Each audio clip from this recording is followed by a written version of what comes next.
I think we're live. Can you hear me? Can you see me?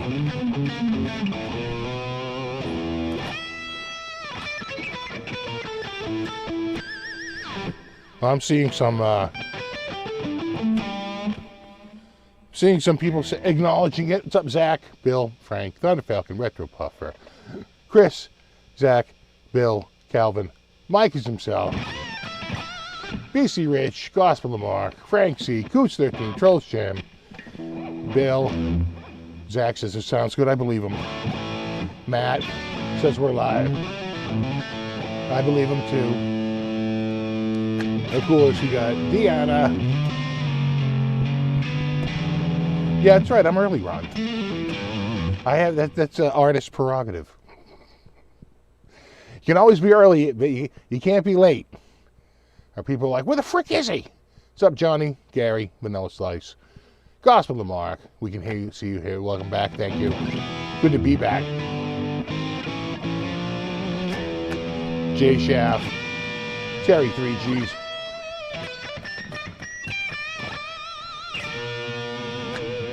BC Rich, Vince, Mick, Ogre Lord, Rich Cardinale, Christopher On, Scott Ferguson. Scott says, AKA Overloud's leading salesman from NAMM. Thank you. Thank you. Gary says, I always sound good. I try to. I try to. If I can. It's my promise to you. I will make an attempt. Yeti Matzi, how's it going? Got David, Calvin, Tony.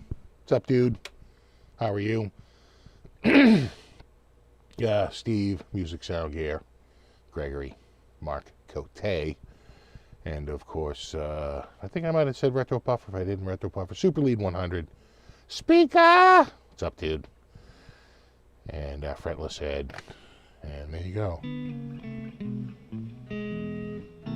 I think Overloud now knows you use their software. I know, I'm like, well, why don't you set it to live mode? If you set it to live mode, then if you made a change to a patch and you go to another patch, I understand why they have it, why when you move to another patch after you modify a patch, it says, whoa, you're about to move away, you're going to lose all your changes.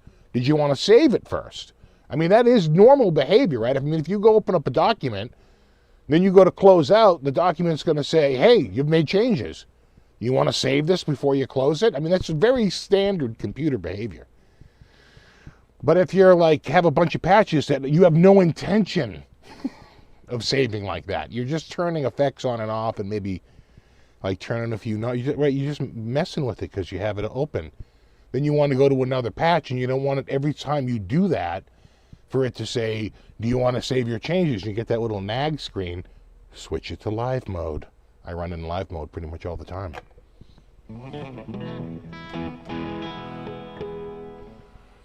You know, yeah, exactly, that's irritating. Exactly, Tony. It's like you don't realize. The other thing that's irritating is if you long click a little too much, it'll ask you to rename it. I haven't found a way around that. That just seemed to be the, right, that's the, that's how they do it. That's the coding. But that's minor. The more thing is that I'm more likely to go in and turn, like, what if you just turn the reverb on? Well, that's a change to the patch. Or you turn the reverb off, or you turn the delay on or off, or you turn some pre-thing on or off. That's a change to the patch. If you go to another patch, they're going to say, whoa. You want to make these changes, kid, before you move on? And the answer is always the same, no, I don't. That's why live mode really works.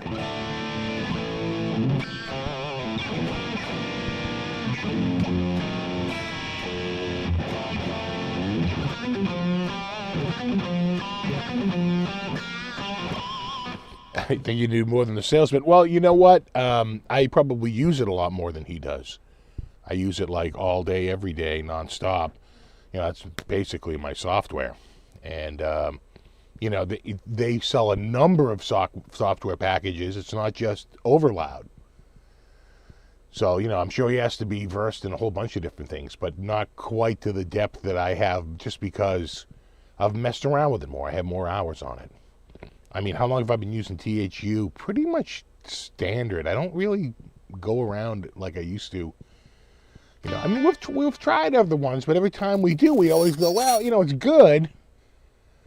But I just think the THU is a little bit better, Speaking of that, I do have some, they sent me the, I don't have them installed yet, but we'll do it for next week. I'll get it installed this week. They sent me NFRs, that's not for resale serial numbers. NFRs are big things if you ever get to try out free software. They send you what's known as an NFR serial, not for resale. And they sent me NFRs for Marty Friedman and the one that's on the thumbnail there, Made in Rock. And so I'll get that installed. We'll check them out next week. It's supposedly, that was their like hybrid, like fluid dynamic capture, or hybrid capture. It's like both modeling and capturing. I don't know. Man, this is annoying me. It's making sound here. Come on. Better? Maybe a little bit. Steve's cell phone rant was quite humorous. Oh my God. I still have the phone. I'm giving them until the end of the week, but compared to my S23 Ultra, it's not even close. The S23 screen is infinitely better. It's so much better. The whites are whiter. The whites on this have a green cast. If I turn the eye comfort off, it would have a blue cast. Might have it just like an overly blue cast. That's what's doing it. Because on the old phone, when I turn it on, the whites still look white. They're just, a little bit more, they're like 2700 Kelvin white instead of, 4000 Kelvin white. Right? They just start to bring the Kelvin rating down on the white balance. And, but this one, when you turn on the eye comfort shield, it goes yellow, and the screen is already pretty blue, and yellow plus blue makes green. And that's why it's got a green screen. The other thing is that my phone, some phones are made in Korea, and some phones were made in Vietnam. Mine's made in Vietnam. You wonder if it's a factory thing, right? In other words, some people are saying, I don't have a problem with my phone. Well, maybe yours came out of Korea and has a properly calibrated screen. But side by side with my S23, it is like a joke, this new screen. So dim. I keep trying to crank. I'm constantly cranking the screen up going, the screen is so dim. And again, it's just the calibration. And ironically, the screen on the S24 is 850 nits higher. People are like, it's the same panel. So they, through software, got 850 nits more of brightness. You don't work with computers much, do you? Or tech, period. You don't get 850 more nits out of a panel using a friggin' software routine. It doesn't work like that. Right? So it's a new panel. It's 2600 nits instead of 1750 nits, a full 850 nits higher in brightness. But you couldn't tell by looking at it because it looks so freaking dim. So I don't know. And people like, just get an iPhone, just get an iPhone Pro Max. I would, but they won't sell it. So this phone was $650, and I get to pay that $650 interest free over 2 years, 24 payments. I don't have to make a trade-in. I'm going to sell my old phone. That was the plan. Sell the old phone for what I paid for this phone, which was $650, $649. And it's the instead of 256 gigs of storage, it's the 512 gig storage. They gave me a bump in storage. If they would sell me an iPhone Max for $650 with 512 gigs, and I get to pay it off interest free for 2 years, and in exchange for that, I'll give you up to 4 months of contract service, which is what I would do with Google Fi. 120 days I have to remain on the service. I have no plans of quitting the service, so I got no problem with that. Then I'd do it, but no one wants to give me that deal. That's the deal I had on this phone. $650 no trade-in, sell my old phone to cover it. I was basically getting the phone for nothing. Sell the old phone for $650, get the new phone, right? And that's what I did last year. It worked out swimmingly. I paid $599 for my old phone. I sold my prior, because I had to do a trade-in, sold my prior year's phone for $599 on eBay. So I lost about $80 in the sale, but that's fine. You know, whatever. Samsung said in an official statement there will be MoFix or no fix. What's a MoFix? What year model is that? Love the flambe on it. Yeah, this is a Select Strat from 2013, part of the Select series. You know, for the select few that, you know, have that kind of money laying around, you could get yourself a Select. It was the most expensive guitar in the lineup before the custom shop. At, I think, a $3,000 list. Yeah, no fix, I know. It's going back. It's going back. I can't keep it. I can't look at it. I open the screen up and I'm like, you can't even be serious. Don't you have machinery that like looks at this panel and like literally calibrates it perfectly? No eyeballs necessary. And you can like fine tune it. I'm sure you have it. And then you set up a friggin' color profile and you blast it on every friggin' phone. But, you know. Oh yeah, no, the Select is sharp. And of course it's got the crazy neck with all the stuff. And of course it has the Select badge. I always laugh when people are like, it's a Select and you don't see that badge. No, it isn't. It's not a Select. If it had a Select, you would have the special Select medallion on the back. You know what that says? It says, I'm rich, biatch. And it's, right, Michael, it's the channeled fretboard, where they take a one-piece solid maple neck and they etch it, right? They remove and they inlay the fretboard like a friggin' inlay. Oh, God, we just sit here. Oh, it's right, it's a tone badge. All the tone comes right from that thing.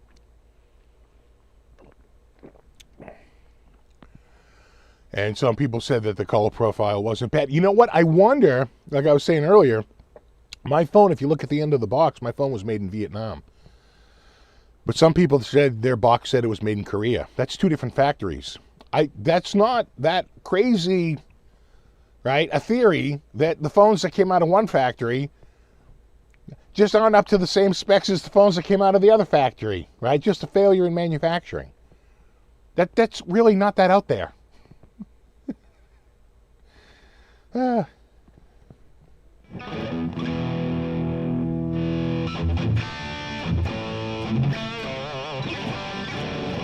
Yep, select means I select this over having a bank balance. But I lucked out because sometimes Guitar Center just throws shit up for short money, and this was up for $8.99, and I fell over myself buying it. Couldn't buy it fast enough. $8.99 for a Select? Yeah. I had already had one, and I paid friggin' $1,200 for that one. And even that, if you want to go buy one of these now, the last couple of ones up there were about $1,800, which I think is ridiculous. You know, they sold for like, 11 years ago, this thing was, I want to say $19.99 new. So it's hard to pay that kind, you know. And for a while, they were going down like $13.99 to $14.99. I got my first one for $11.99, no case, and I bought the matching case. And this one was the same way. It was $8.99, no case. And the other one had a sick neck, but this one I think has a little bit more consistent top. The other one had a beautiful top too, but this one I just think a little bit more consistent.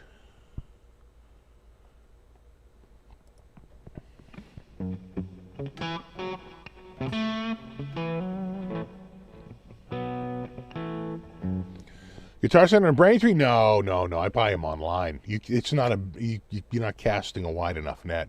The only reason to go to your local store is to buy the used guitars that haven't made it up nationally yet. And if you find one for like real short money, you can do a really good score, because it has to get past the pawn shop era. I want to say the period is like 30 days minimum. I want to say it could even be 60 days where they have to hold it in the store in case somebody reports it's stolen, right? If you get a guitar and you can't sell it right away.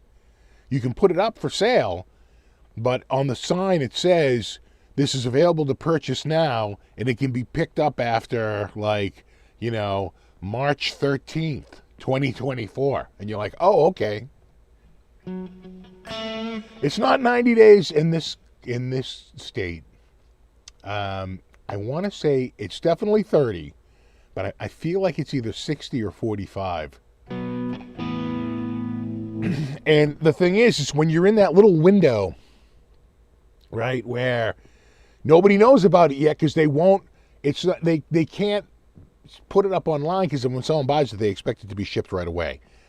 Right, so you can't say, well, you're buying it, but we're not going to ship it for like 45 days. No, they don't want to do that. That's just insane, right? Not every state has a hold thing like that. So what they do is they basically don't list it on the interwebs yet. It's only in your local store. And there's some real bargains to be had then, right? Because they're not up yet. If it's a really good, price, it won't last long. You'll probably miss it if it goes live online. So that's one way to sort of get a little bit of an extra bargain out of Guitar Center, but it requires a lot of schlepping around. You got to go and you have to visit them on a pretty regular basis, probably once a week, just to see what they got in for the week. I went to Guitar Center today and they didn't have anything that was of interest really. They had some new guitars that were crazy expensive and good. They had a whole bunch of guitars between like $6,000 and $10,000. I mean, they were nice, don't get me wrong, but damn. That's all. They were all like PRS, like wood library, going down the library. And Gibson, like custom shop historic shit, you know that stuff. They're like, we took a beautifully polished guitar and we dinged it all up for you. That's going to be an extra 4 Gs, thank you.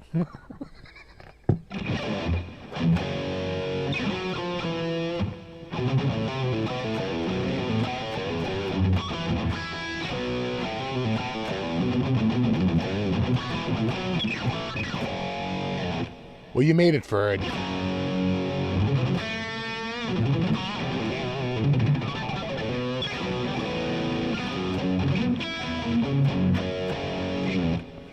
So we'll see. No update yet on the Samsung. I just know them. Samsung, they're not a nimble company. They never have been. Samsung is the type of company that's going to have, like I said, a bunch of meetings. They're going to talk about it. They're going to, look into it, blah, blah, blah, blah, blah. And then in the March or April update, right, they'll be corrected some screen. It's almost like the gamma is too small. People were measuring it, and they normally do 100 to 103 of what is that, the DP3 gamut or whatever, and it was at 85%. They're like, so, it's not your eyeballs, it's not your lying eyes. It really does look a little short of what you would normally see. They've always been at 100%, and, and they're at 85, they're measuring it at 85%. There you go. So what I know exactly. I don't think exactly the update that's never coming. So I'm just going to return it. I can get 100% of my money back. And the only thing is that it just sucks to give up a good deal. Like I said, $650 for the phone, no trade-in. I still have my old phone, which I'd sell for the $650, and I got the storage update. Whatchamacallit, Google Fi said, we'll just swap it. We'll just send you a new phone. We'll just do it like a warranty swap. But once you do that, I don't think you can return the phone after that. Once you go down the warranty road, there's no returning it. So I have a very small window where I can just say, yeah, abort, abort. You take the phone back. I'll take my money back. And like I said, I hadn't even paid a cent on it yet. I think I paid $40 in tax, and I was going to pay like $26 for the next 2 years to pay it off. So, and the thing is that, normally almost I usually get a Samsung phone. I'm blown away by the quality. It's always been like amazing. Last year's phone, my S23, looks friggin' amazing. I shot all that video that you saw me walking around. That was all shot on my Samsung phone. The shot of me at that booth with those, that's all shot on that Samsung phone. I just used my phone and a tight mic. I didn't even use the tight mic for the walk around. That's why you hear so much background noise. I'm just walking around with the phone. Like literally in my hand, shooting a bunch of crap. So, it worked fine. The only reason why I was doing it is because, with a little bit of legwork, I'd practically get the new phone for free. So why not?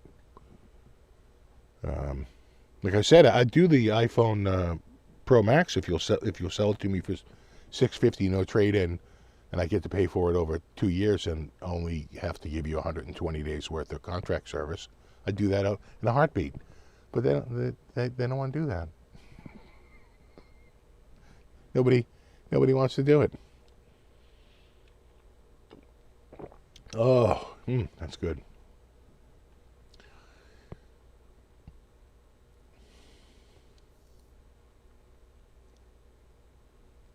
I've been getting a weird fuzz squeal from my mic from time to time. This mic here, or the mic that I was using, you talking about like right now?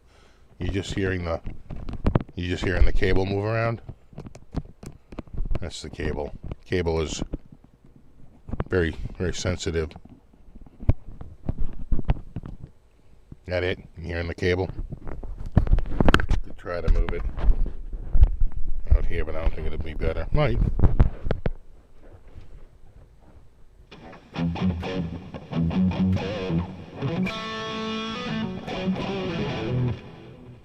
Well, it's a single coil pickup. Are you hearing a single coil pickup? Was that it? They are single coils.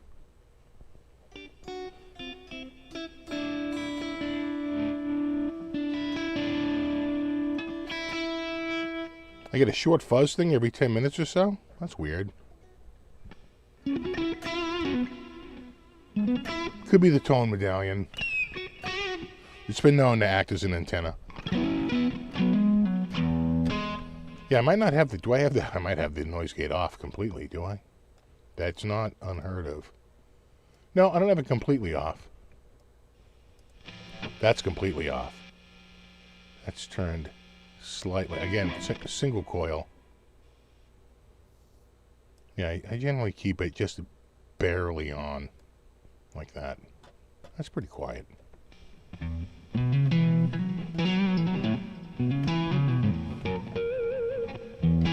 Is it interference from my Samsung? It probably friggin' is. God damn it, even more reason to get rid of this thing.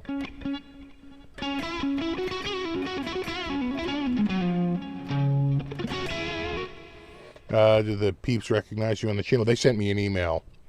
They reached out to me a week before the show. And they're like, we see you're going to NAMM.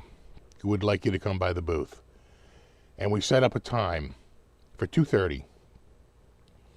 And of course, at 11:30, my phone's blowing up. And I'm like, well, no, that's because I'm in Pacific time now. And it's 2:30 on the East Coast. But no, my appointment is at 2:30. And when I showed up to the appointment, they were like, oh, that was actually for 11:30. I'm like, really? Because when I did it, it went off at, it showed me 2:30. He's like, yeah, it's a problem with the software, East Coast, West Coast.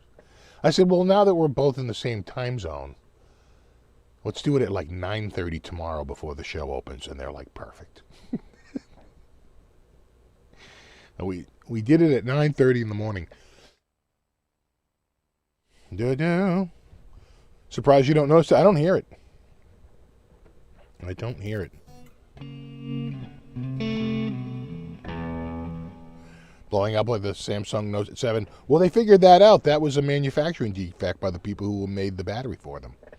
They outsource, they don't make the batteries themselves. They outsource it, and it was a manufacturing problem, right? It wasn't it a, they didn't have an insulator between two layers.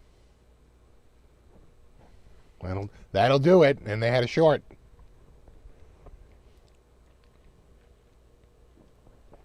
But yet, I don't know if you saw what they did. They spent like over a year working on that. That's why you worry. I mean, they did the right thing. They investigated. They went crazy. They found out exactly what it was, but it took like 12 months of like researching them. It's like, in 12 months, your next phone will be out. I'm not waiting a year for you to figure out what the frick is wrong with your phone. What's up, Black Shoe Bear? Rockin' Rob says it sounds fine. Good.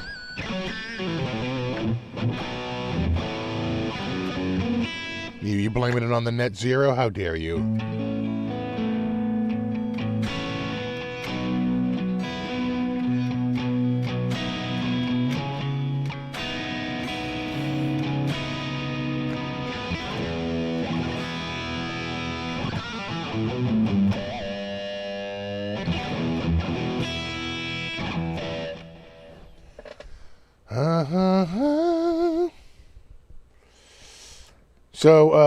So yeah, I don't know what's going on with the phone other than I can't get past its dim green cast friggin' screen. It's hard, man. It's really hard. And then the other thing is, the other day I was, the S23 Ultra, which I still have, and the S24 Ultra look very, very similar, and I have like actually the same exact Spygen case, right, for it. And so I pick up the phone, I'm looking at it, and I said, you know what? Maybe it's not that bad. It actually, this is fine. I probably just didn't have the brightness set. I had the S23 in my hand. Picked up the S24. I said, oh, Christ, look at this thing. No.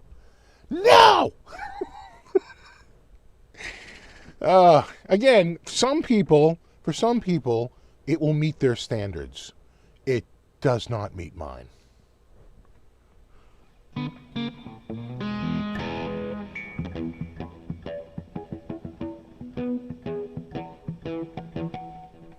I like the look of those rough carbon fiber guitars. Was that what the shit was made out? Were those carbon fiber guitars the one with the crackle back? With the back crackle?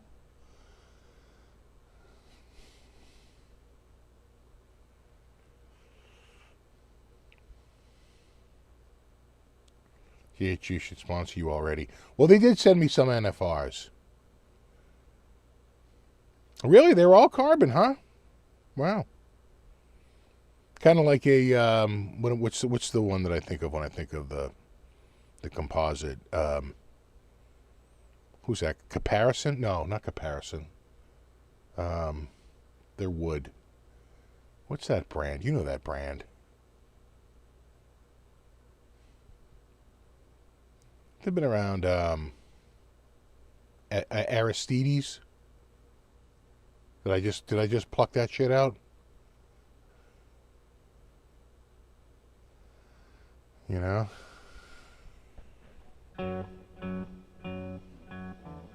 There was the mic squeak. Really? You heard another mic squeak?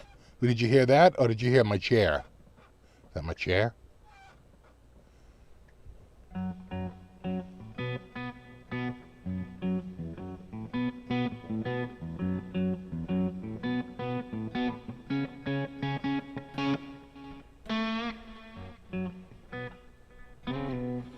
Those mannequins from Cream Guitars from Stranger Things. Yeah, they were a little creepy. NFR, yeah, not for resale, not for retail, not for resale. It's a serial number. Chair sounds great, right? You know when I got this chair? When I was laying in a hospital bed in the summer of 2023 upstairs. They had a blowout at Staples, and I bought like 3 of these chairs. And this one still remains. The other 2 broke, and they're long gone. But this chair lives on. Literally from the summer of with the broken leg, the summer of 2003.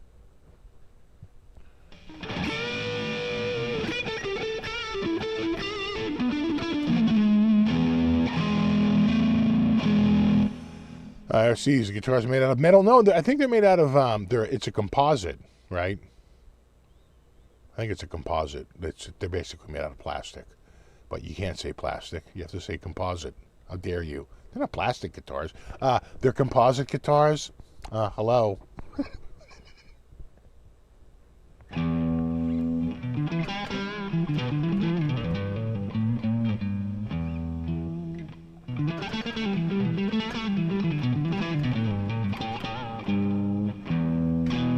Was there anything at NAMM that made you say, I need this piece of gear? You know, the one thing that I thought was kind of cool was that Palmer load box. It's like a reactive load box attenuator.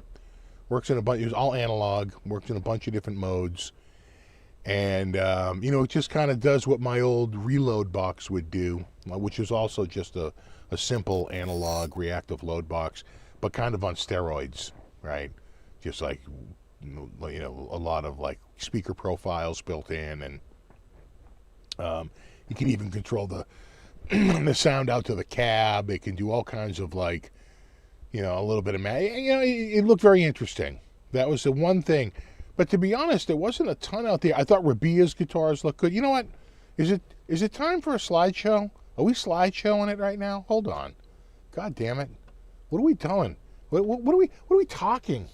Let's just slideshow this. I put together a little something. All right. Are you ready? Y'all ready for this?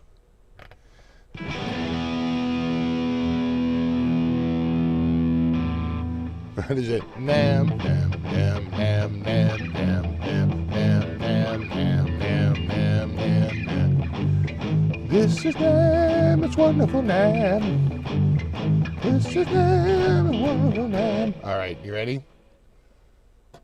Or NAMBLA for short. This is like the wing out. This is my view from my seat on the ride out. As you can see, no snow, and they didn't have to de-ice the plane. We just got, yeah, exactly, Fred. This is Fred. It's wonderful, Fred. No, it didn't have to de-ice. No de-icing. I was pretty happy about that. If you ever sat in a plane being de-iced, you're not filled with, you know. And I think, I don't know if that's it, right? You can almost see there's a tank. Right, and I swear to God, it's like up here. There's the thing, the de-icer, and they friggin' blow the heated gel, and then I get there, and it's sunny California. Wait, I don't think it's gonna load here. You're not gonna load? Oh, you know why? It's because this is on. It's never gonna load unless I do that. There it goes. I have a blocker that blocks. You know, if you ever gone to ESPN and you've had like 9 videos start, and you're like, if I want to watch the video, I'll freaking click on it. But it does. So I have a blocker that blocks like a lot of scripts from running. In fact, I have a number of blockers to block all kinds of shit. Anyway, this was the hotel room. That was my bed. That was Hunter's bed. He showed up a day after me. Agu fish. And that's where I ate my burgers. It was a Habit Burger, like directly across the street. But got there day one. Not too bad. In fact, once we split the room, it was actually pretty cheap. You know? There I am a day early. I got my badge. Look how empty, right? This is one of the walking halls between the two main places. This is from one side of the walking hall to the other. That's how wide the hall, the catwalk between, and you can see the arena behind it, from the main building to the new north building. I was like, it's pretty big. First night, I went to the Adam Hall party. I was very excited because the one thing you want to do when you get out to NAMM is you want to find people that will buy you dinner. That is the number one priority of any NAMM show. Who is buying me drinks? Who is buying me dinner? And the first night, Adam Hall, which is an amazing company of just wonderful people, had me go. I took an Uber over to their party. Henning was there. Trey was there. Andy the Guitar Geek was there. Richard Morgan from Adam Hall, of course, was there. It was an open bar. It was free food. I got two different types of tacos. I got a carne asada, and this is a pollo with a pickled vegetables. It's quite delightful, I have to say. I mean, this is when you go to. This is what NAMM is all about, really. And they had live music outside. This is like in their backyard. They had this little stage going, and it's Adam Hall, and Adam Hall does like massive like PA systems. I got to say they were pretty damn loud. I was surprised that no one called the police, but apparently they were fine with it. But trust me, if that was in Boston, there would have been a SWAT team there pretty quickly. Like, you're making a lot of noise. You're like wicked loud. Then I finally went into the show, and I stopped by the Ibanez booth, and I think the Chrome Boy and the other one have been there for a while, but I think that's new. Paul, is that Paul Stanley's? The new, I think is that new for this year, or did that come out last year with the smoked mirror? I forget, but it's like whatever. Whatevs, brah. And then, can I get to, I guess not. Huh. Can I go? No. Alright, fine. Music Man, I want to say. Right. And, well, normally, is it? No, that's not it. Oh, never mind then. Is it F11? No.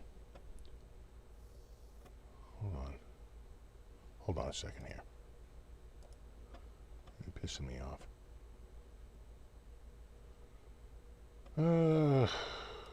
There you go. Cry. You know, they just make it a little icon instead of friggin' making it easy because they suck. Anyway, there you go. You want to make sure you get the whole photo. Felt like it was getting cut off. Anyway. Music Man. More Music Man. Boutique Ant Distribution. Wampler was not there. I did not see any Wampler stuff. I did see... Friedman was definitely going. You know who was there who I didn't get to see? I would have loved to have said hello to was Sammy Bowler. Super nice guy. The Synergy stuff. You got your Soldanos. You got your Diesel. And then up front is Tone King? Yeah. And so there's another pick. Here. I didn't see Joe Morgan there either. In fact, I don't see any. Is there any Morgan amps there? I don't think so.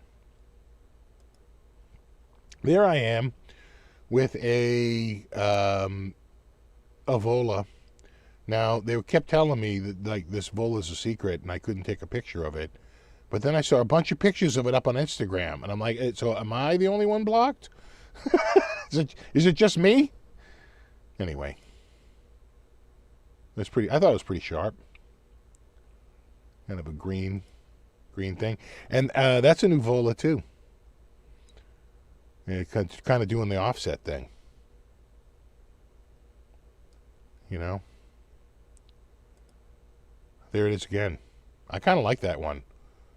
They had it like that, and they had it in a Sunburst P90. So it's all single coil. So I had two P90s and a single coil in the middle. I go, so it's all single coils? She's like, no, P90s. I'm like, so they're humbucking P90s? She's like, no, they're single coil. It's like, well, yeah. This is the new Michael Starr Sticks It In Ya. That's a new Chapman guitar. I missed them. They were there, but I didn't run into them. I didn't run into a lot of people. This is a guitar with it's a bass. I think he did guitars as well. The neck is purposely twisted. Now, it used to be that if you got a twisted neck, you were like freaking out. But this guy twists it on purpose. It's like literally a twisted neck. You seen that thing? Seriously.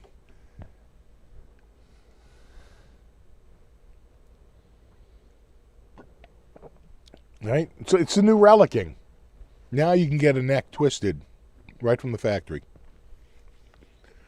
How dare you?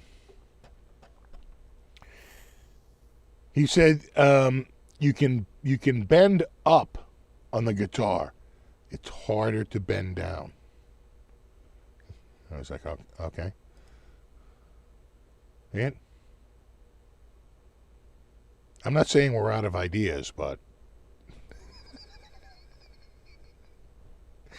me and KDH hanging out, talking for a couple of minutes. There's a good idea of it, what it is. It's mostly a giant black ceiling when you're in there. That's a good look at what the NAMM show looks like. Quite frankly, it's mostly ceiling. And that's only a tiny section. Let me tell you, these rooms are huge. It probably is double the distance behind me. Balaguer guitars. Remember that? We asked him, how do you pronounce this friggin' name? He's like, Balaguer. We're like, okay. I actually thought I kind of like the carved top on that. Horny. Yeah, right. Oh, cheeky. Love made me do it. Okay. Oh, this is one of my greatest moments. I'm brought to tears as I'm sweating my ass off, and the Guitar Geek hands me a personal air conditioner. It pulls air in from these fans and blows it up around your neck. And I am like losing my shit at how awesome this is. It really does work. And he gave it to me. He gave it to me because he said, you need it more than me. And I'm like, I do. There he is. What an awesome guy. What a mensch. That was a little... I actually did over 20,000 steps. That was my first day. I did 9.6 miles of walking my first day. You got the Tim Henson. You got the Scotty LePage. I think those are new for this year. I forget if they were out last year. I thought they were new for this year. They were sort of announced mid-year. I forget now. But he does the Tree of Death instead of the Tree of Life. Edgy. That was a prototype by Andy Timmons. 25th anniversary signature. And I'll just say this. Andy Timmons jammed with Paul Gilbert recently. Check out that video. It's out in the last couple of days. Andy Timmons and Paul Gilbert. And, well, they're both amazing guitar players. I just love Andy Timmons' playing. He's just so friggin' good. And, not that Paul Gilbert's bad by any means, but I'm just saying, like, his note choices and how he works, he goes through it, and you cannot stump the guy. He just sounded so friggin' good. That's the Andy Timmons prototype, which was nice. A bunch of, I think these are Ibanez guitars. Everybody's doing this top hole. I got a few guitars with this now because you know what? It blasts sound up into the person's ears, and they feel like they're getting it. It's like louder. This is a thing. This whole like blowhole really is. All right, the Gretsch which I thought had a pretty cool booth. They weren't real heat lamps, but, you know, they were making me hot just looking at them. There's the new Bia guitar for Rabia. New Sig model. Right there, he's got one's with the flame and one's with the birds. Got the birds and the flame. Big thick top. Look at the top on that thing. It's huge. So, you know, awesome. Up there he is. I caught him in the morning. It's like, sup, bro? And, great guy. And, you know, quite frankly, you know, one of our new up-and-coming stars, quite frankly. At one point, he had some dudes walking, and they were stopping him, and we walked away from them together, and I said, dude, you are a fucking rock star. Never forget. He's like, nah, I'm telling you. I'm telling you, the torch has been passed to a new generation. You're a friggin' rock star. Just accept it. Like this guy has. This guy's like, you're damn right I'm a goddamn rock star. No, there's no, you know, he's completely accepted it. He's like, you're damn straight. And you know why? Because he is. Because he can really play. He's awesome. Another great guy. This was a cool, that was Phil X if you didn't know. Of course you know, but, you know, maybe you don't. This was the new King Korg Neo. I have to say that I thought this mini lead sounded friggin' amazing. Really good. The problem is that I believe the engine has not changed since the original King Korg, and it's around, if not more money than the full-size King Korg that you can buy used now. So it's really hard to drop the money out for you know, the brand new King Korg and the, what I would call the Wave State Mod Wave, you know, Op6 form factor. And you know, when you can get a full-size 61 key King Korg for around the same money used, it's a hard sell. I will say it did sound awesome. If it had like more effects or like a higher resolution engine or some improvement, like hardware-wise, it would be easier to, you know, to justify it. But with the same exact innards, just in this form factor, I don't get it. I was a little stumped by, you know, I mean, I guess if you have a real shortage of, you know, footprint area, you know, to put it, I don't know.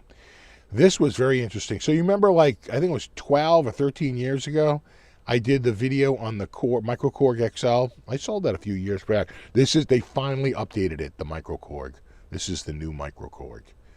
And it's got a color screen now, and a lot of the things are the same, you know, with the wheel and everything. I messed around with it for a little bit. I thought it sounded okay. I thought I liked the sound of the King Korg Getter, which is an analog emulation. Again, I could never pay that for that King Korg. I'd just go buy a used one for like $600 rather than drop, you know, $600 or $700 on that thing, you know, just to get a smaller form factor. Not really. No. So anyway, I thought that was pretty cool. We talked about this guitar when I was walking around a little bit. I really like this guitar. I thought the neck was really slim.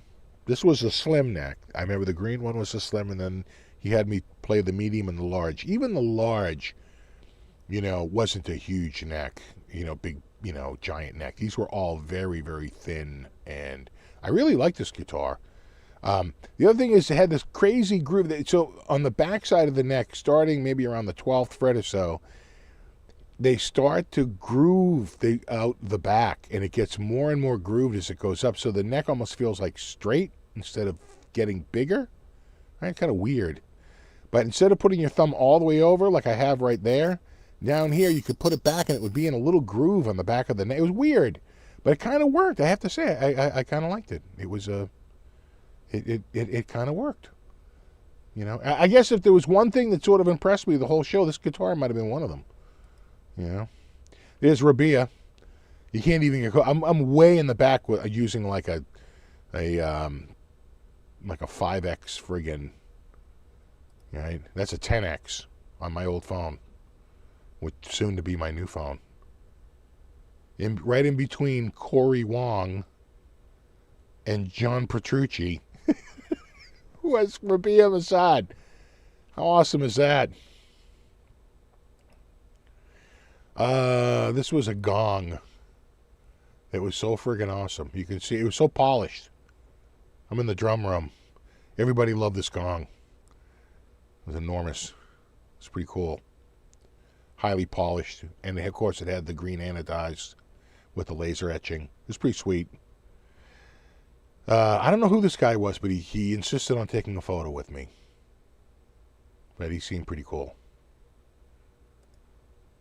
This is the amazing Anthony from, he used to be called Stevie Snacks. He's now called Texas Blues Alley. And I'm so glad I ran into him because he's such a great guy. And if you really like, bluesy style playing, he has a number of courses out that sort of help you get that Stevie Ray sort of sound. And I was very, very happy to run into him and say hello. He's always got great tips on the blues stuff. If you ever watched Texas Blues Alley, really, really good stuff. Oh, and Guitar Goddess. That's right. I forgot I ran into her.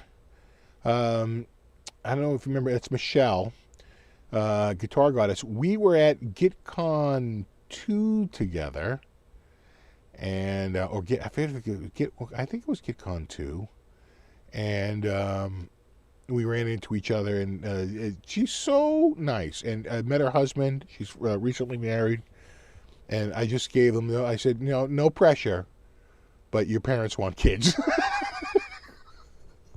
so get cracking there, because your parents right. And then I ran into this guy.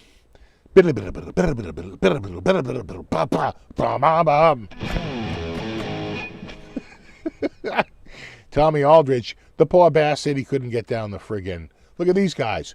They want to run down and take a photo. Oh my God, come here.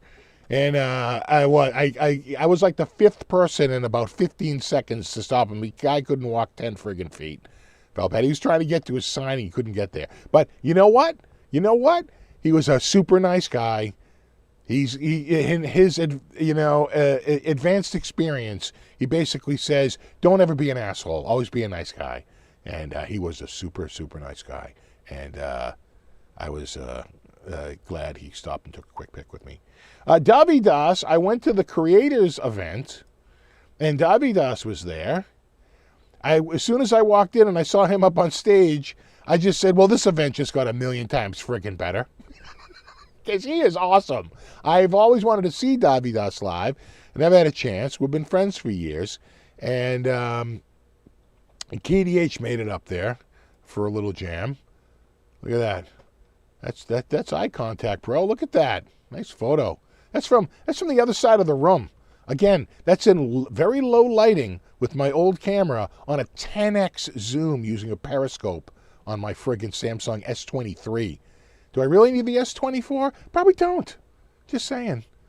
Even more reason to send it back. Anyway, let me go back to this. So at one point, he's up here at Davidas, and he's calling people up and all this stuff, and then he goes, all right, his name is Steve. I'm like, holy shit. And he's from Boston. I'm like, I am going to kill you.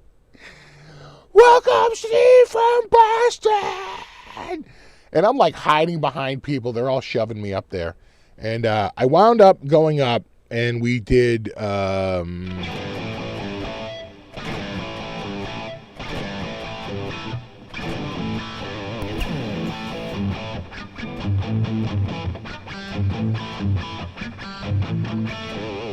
And then we did the big finish, and at the end he screams at me, play Eruption!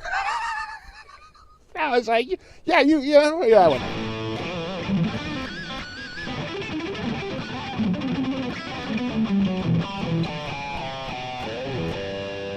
Then kind of Ace Frehley did it at the end with the G. Ace Frehley lead guitar, shock me. Kind of mashed it up a little bit.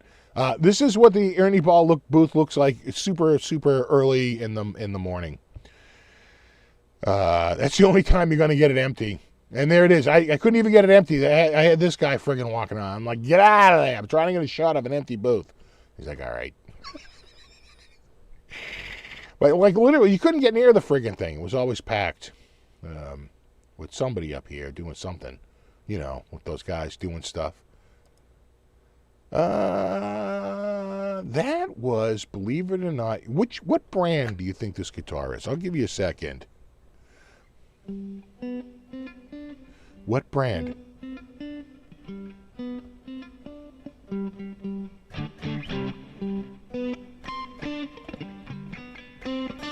What do you think?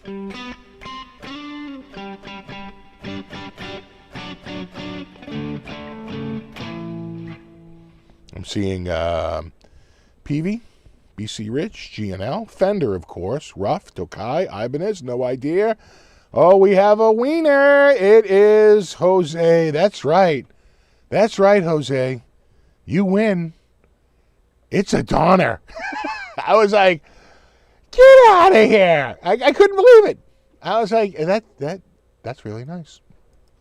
I couldn't believe that. That's a friggin' Donner. I couldn't believe it. I was like, Ermager. That's a Durr. I was like, wow. Wow. That's why I had to take a picture of it. I was like, no one's going to believe me. I'm like, no, seriously. Seriously, no, Donner had a guitar. I swear to God, it looked like a friggin' vintage Strat. It was like really nice. Yeah, right. No, seriously. I swear I saw it. Now you know it's Donner, right? Because now I'm working down the line. There's one of their new silent guitars, but they stopped calling it silent guitar. They probably got a cease and desist from Yamaha. Now they're the Hush guitar, and I think that's like was mine that color? I forget now. I'd have to go look at it.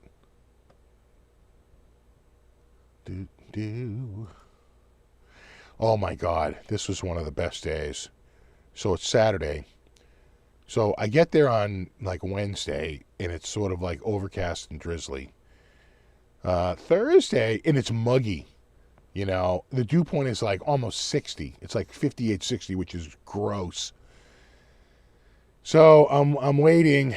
Thursday comes. The dew point's still like 56, 58. It's disgusting. And then it starts to blow through like on Thursday. Thursday, dew point's like 45. That's way, way better. That's completely, workable. This is Saturday. The dew point is like 35. It is freaking gorgeous. It's a warm, dry wind. It is mild, it's warm, it's super dry, it's breezy, and I am up on this deck, courtesy of Adam Hall Music, and I am just friggin' loving it.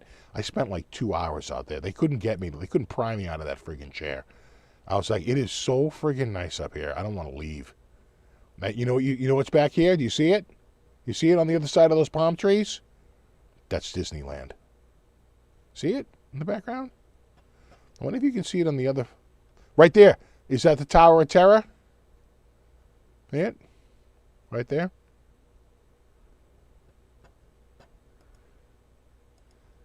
Oh, yeah. And then I left there. The only thing that got me to leave was Jay Leonard J was playing the Yamaha booth. Yamaha had one of the biggest booths. It was enormous. And in the middle of the booth was a giant stage. It was pretty nice. It was really, really nice. I wish I had a nice shot from the back, but I was way up front. So I had seen him at, I want to say, the Creators Night the night before. And he said, hey, I'm playing one more set at the Yamaha booth. I'd love it if you'd come by. And right before he went on, I was there when they were doing their sound check. He was taking a break. He saw me, and he came to the front of the stage. He goes, dude, you came. I said, dude, I said I'd be here. I wouldn't miss it. I am here.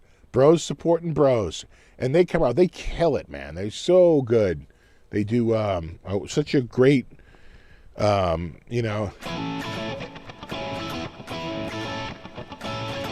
long train running. And if you think about it, Long Train Running and Another Brick in the Wall Part 2, pretty much the same chord progression. So they morphed it, right? They did Long Train Running into Another Brick in the Wall Part 2, which was, people loved it. People friggin' loved it. They were singing along. All right.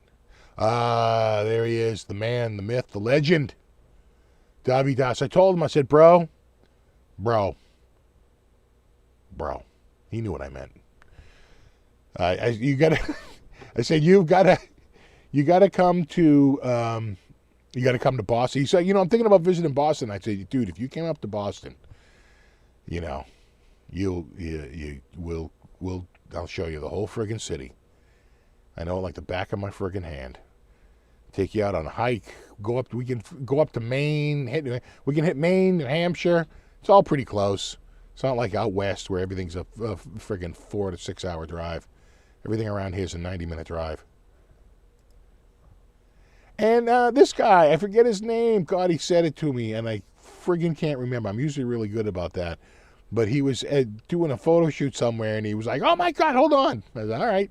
And he came up, he wanted to say hello, and I said, hello.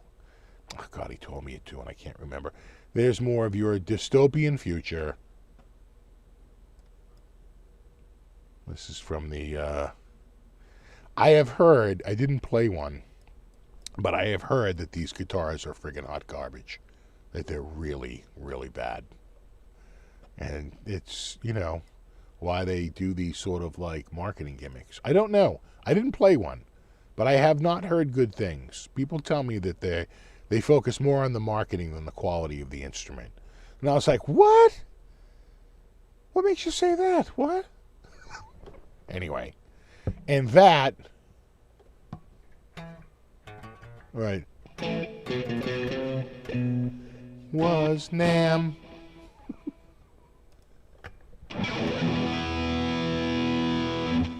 The brand was, I think, in the first photo on the back. You could see it on the front, but I don't think you could see it in that shot. Hold on. Clicky, clickety, to the click, to the click, to the double click. Right there. There it is. It's Cream guitars. Cream. Not Scream. I think that's a fish.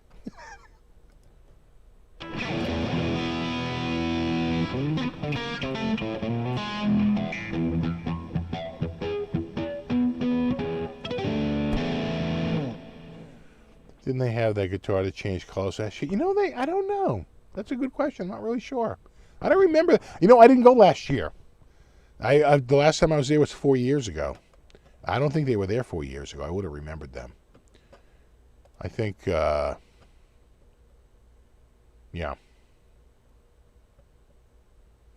I think they're gone, though. I have to say, I thought it's. They say, how much more green could it be? And the answer is none.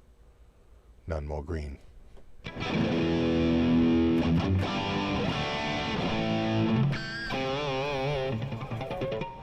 I know they look cool, right? Isn't that almost like a warning sign? Looks too cool. Have some doubts.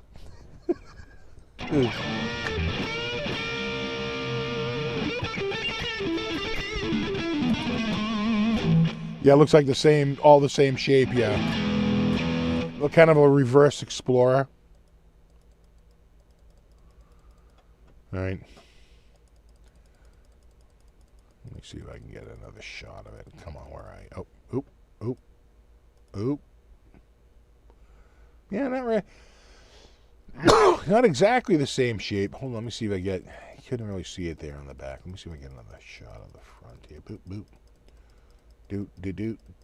Oh, yeah, right there. Yeah, like essentially, but they're not exact, right? Because these two seem to be the same shape, but this one seems a little different, right? It's like more like this shape.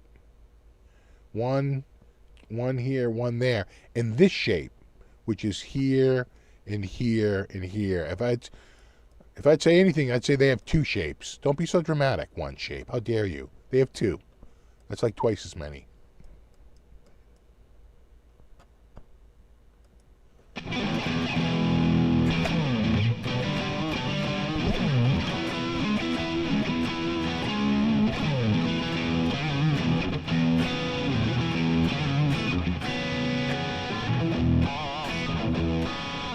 God, I do love this guitar.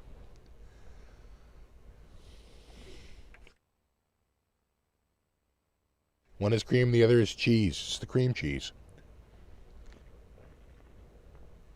Okay, I have one thing I'd like to declare right now. You should write this down, mark the date and time. Habit Burger is pretty damn good. There, I said it. Deal with it. Habit Burger is awesome. There's only one in all of New England, in Wilmington, Massachusetts. And I am almost tempted to drive up there. I got the double char with cheese, of course. A lot of onion rings.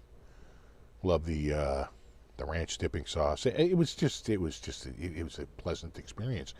And a double char burger, which is, about as big as what you're going to get from Five Guys. Isn't $11.50 like it is at Five Guys. It was $8.50, which is way better. And they made to order, and they were very, very good. I really have to say, Habit Burger was quite delightful. I know, buy the franchise now, right?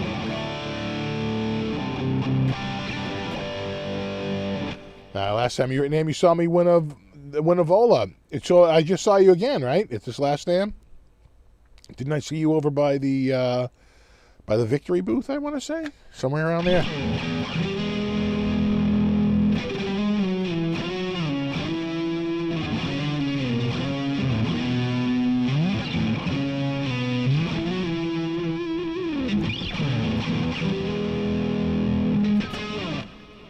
Yeah, no, Habit Burger was damn good. Damn good. They used the caramelized onion, They're like sauteed onions. I just got them normal. They're like, what do you want on it? I'm like, just what you would normally put on it.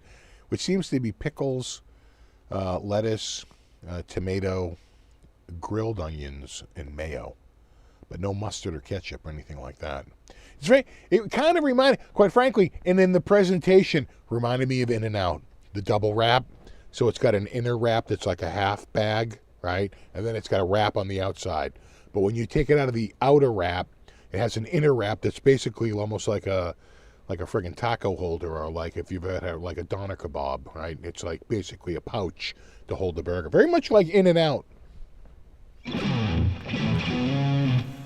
And then they had a pepper bar. After you get your order, I just would go over and just like throw like a half dozen. They had hot cherry peppers. They had jalapeno peppers, whole. And they had pepperoncinis, whole. And I would just throw like a half dozen pepperoncinis in my bag because I like them. I would start off with a little pepperoncini, a little bit of my onion ring. I think that's French. And it was really good. I have to say, I freaking loved them. They were directly across the street from my. So one night, I get there and I'm talking with Greg and them, and we go out to the car, and I was like carrying around my friggin' coat, and it was so muggy. I was like, I can't carry this friggin' coat around. He goes, just leave it in the van. So I leave it in the van. And then I forget it. They take off. That night, it's like 55 degrees. I'm walking, maybe 53 degrees, and I'm walking over to that Habit Burger, and I was like, son of a bitch, I wish I had my friggin' coat. Freezing my ass off.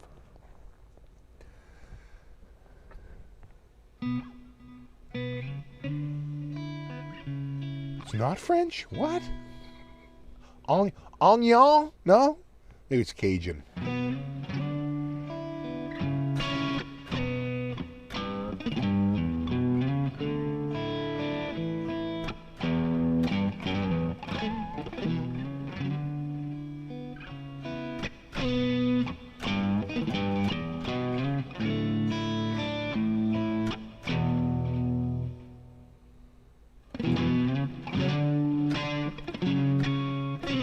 Oh, nice. I won't even attempt to pronounce that.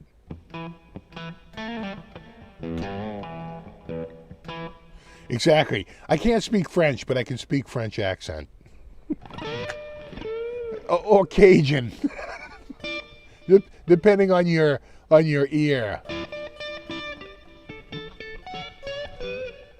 I saw Henning the first day of the show on Thursday, but he quickly disappeared. He was sick. He got sick. He got anthrax in NAMM. Did you guys hear about Rob Chapman? He got T-boned by a dude for some chick doing like 50 miles an hour through an intersection.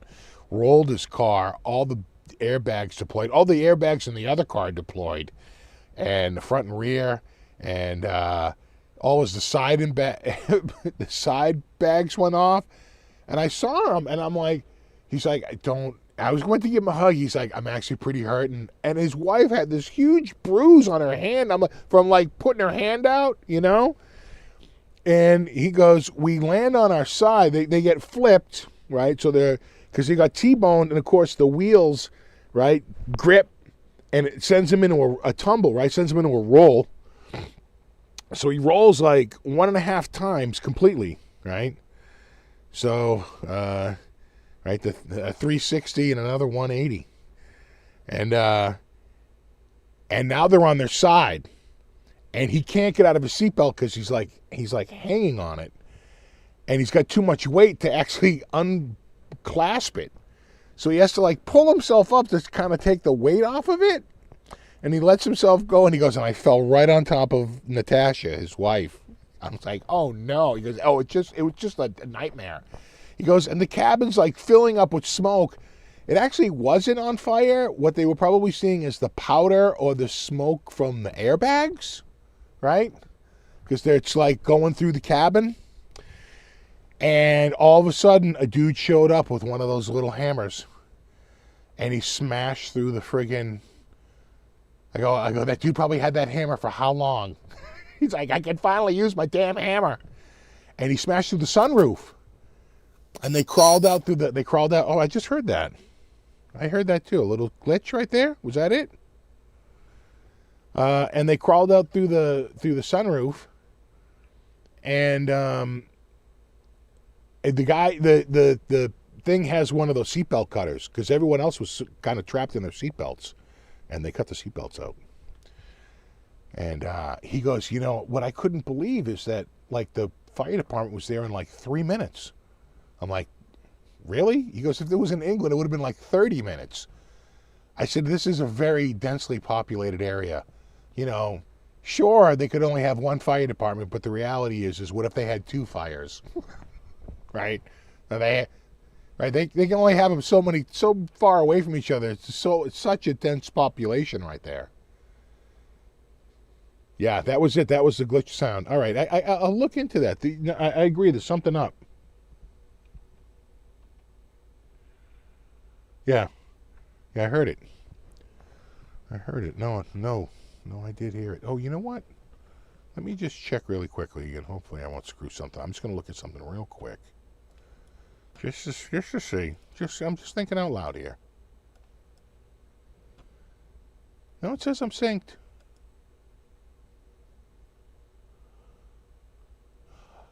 Oh. Am I still synced? Can you still hear me? Check. Check 1, 2. Check. Hold on, I don't have my... Oh, it says I'm showing audio. It says it. Hold on, I have the screen minimized. Hold on. I'm not really seeing your feedback on this. Can you still hear me? Can you still hear me?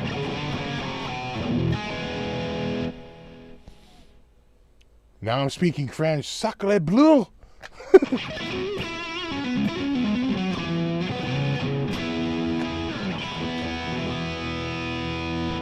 I figured it out. Now, normally, this wouldn't work. Normally, with other systems, you wouldn't get any audio. But luckily, this this was working, and it worked out. The synchronization between this board, which is running digitally, and my Focusrite, they were set to the wrong clocks. They were both looking internally. And what happens is every so often the clocks just run out of sync with each other. And what you're hearing is them syncing back up again as it goes, the glitch in the matrix. This does not like to use something else as its clock source.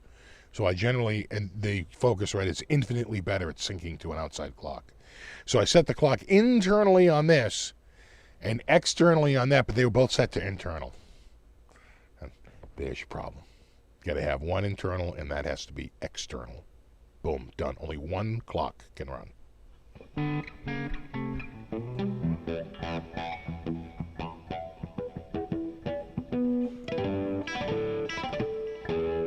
Exactly, the syncs.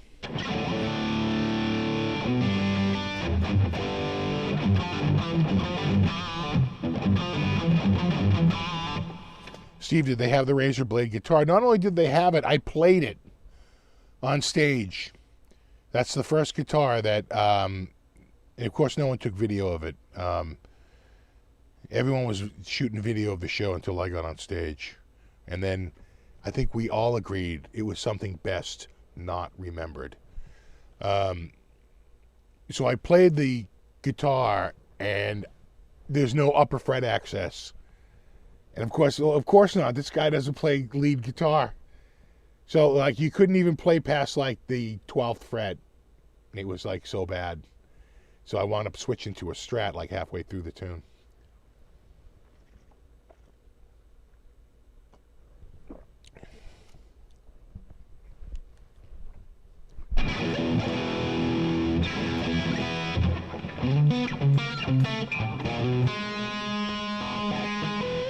Exactly. Just unplug it and plug it back in again. You're fine.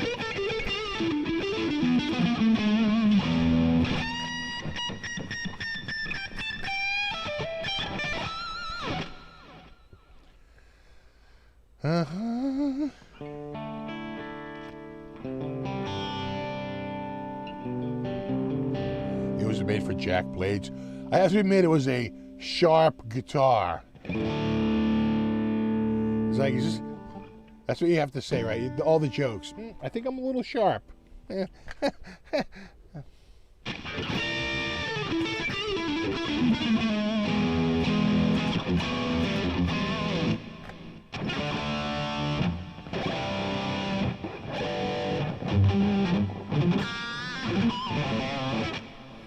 So it's fine as long as you're playing down here.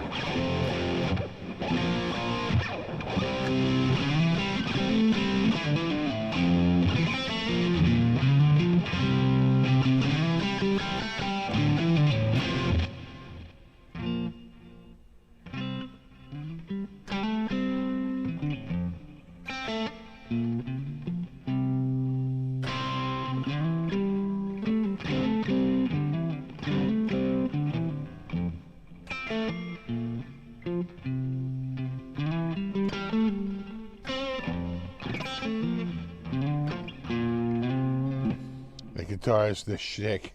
No. The guitar is a shtick.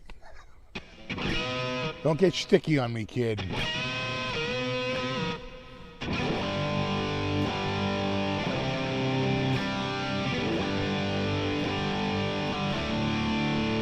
I'd like to play my new song.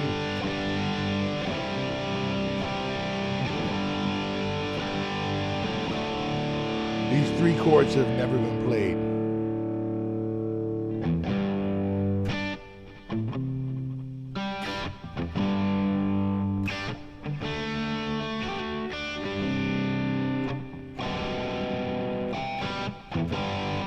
I just invented that. It's my new tune. Oh, Tony, thank you. Thanks for the NAMM coverage, dude. You should be in the THU Talent Endorsee. I know, right? Exactly. Where's my parade? Damn it.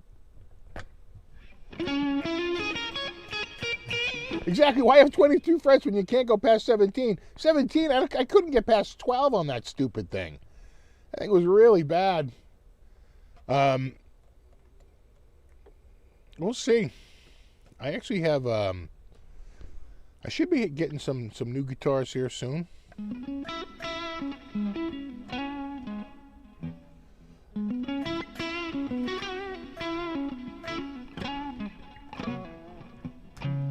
You know who I did see there is Rob Balducci.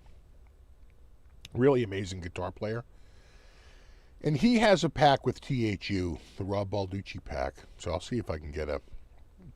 I'm sure he would love it if I pumped up the pack a little bit and put a little something out there on it. You know.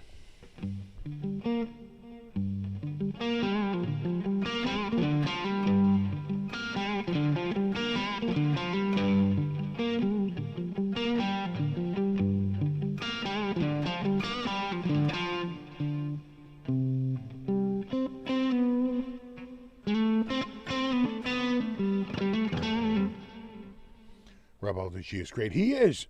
He's a really good player. A genuinely nice guy. Happened to run into him. And at the time I'm talking to him, you know, who walks by me very quickly is Tor.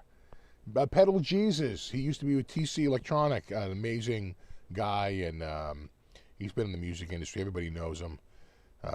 And he's with Universal Audio now, UAD. That should be endorsed by THU, I know, right? The Steve from Boston pack.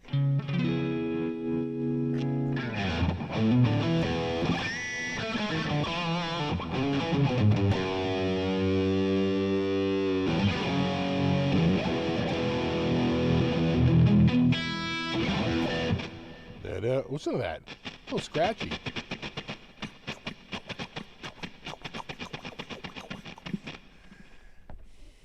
I had KDH laughing out in the audience. Someone was up doing something like a folk tune. I'm going wick wick wick wick wick wick wick wick wick wick, doing the scratch version. He's laughing his ass off.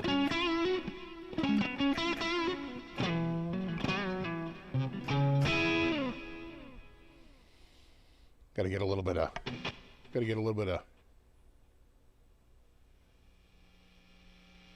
Oh, if you go slow, nothing. Only when you go a little quick. Start moving that dust around. I gotta get in there with a little bit of deoxit. Annoying me. Exactly, the Pixie Pack. My new tune.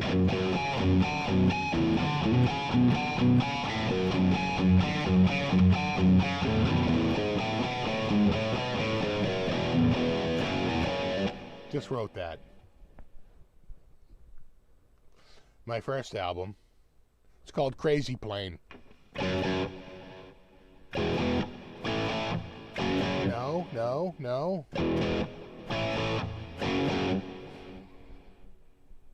How dare you? Then I imagine a plane noise coming in. You know, I'm just thinking out loud here.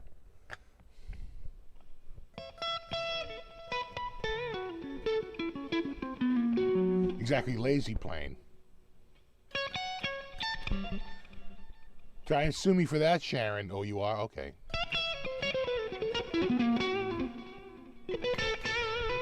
Exactly.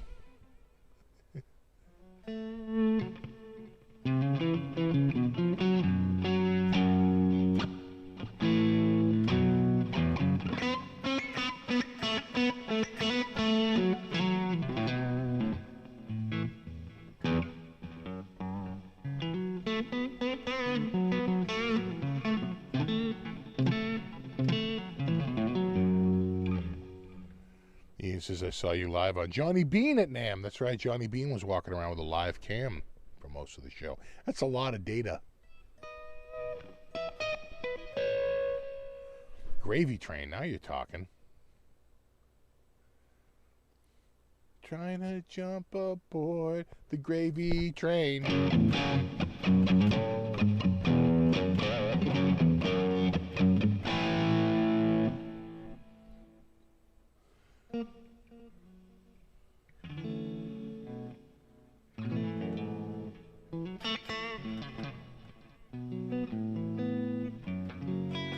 Sorry, I'm let me see. You just got back from the hospital. Oh, you can't throw that.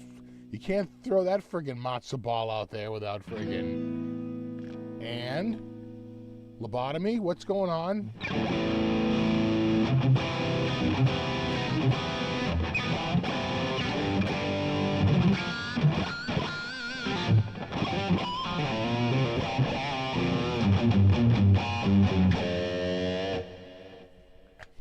Gravy stain.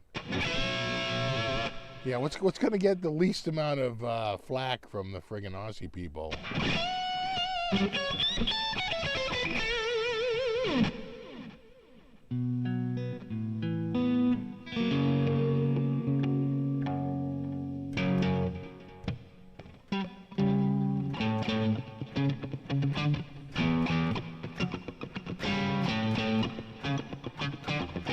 You know, I didn't go into the PV booth. I couldn't really. I think they were on the second floor. I never found them. I probably walked past them twice. I did not go to the PV booth.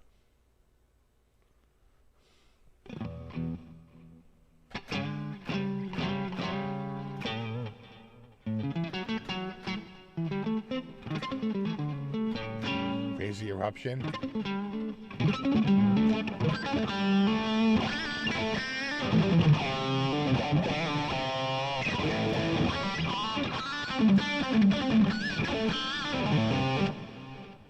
I remember Gravy Train commercials with a dog chasing a covered wagon. Yeah, who was that? That was the,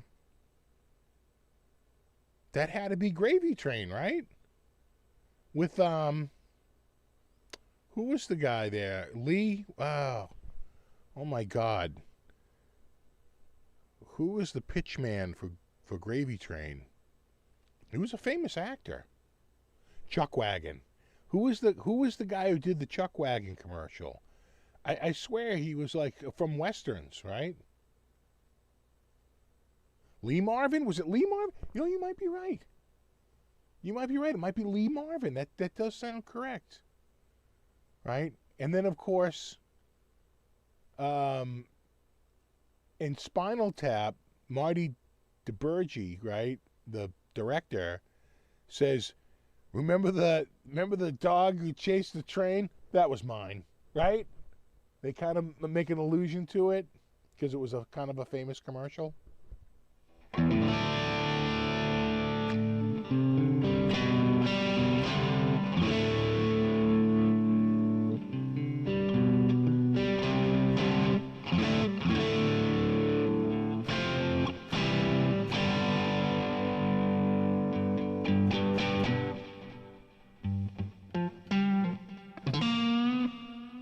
Yeah, Lorne Green. I thought it was Lorne Green. Let's see, Lorne Green sounds right. That sounds right. Lorne Green. Oh, now we gotta find it. Oh yeah. No, it's him. Right? Wasn't it him? Lorne Green. That does, I swear, I think you're right. Let's just look at his bio real quick and see if they talk about any of his, like, what he did for commercials.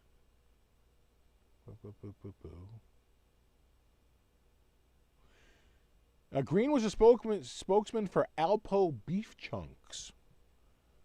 Different dog food spokesman. We're going down the.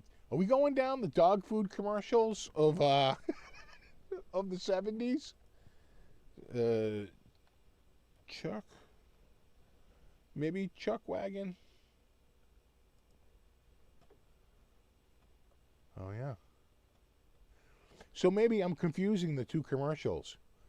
One had Lorne Green, and it was more like him pouring out the dog food, if I remember correctly, and then the other one was Chuck Wagon, which of course had the Gravy Train, right? Oh yeah. Right there.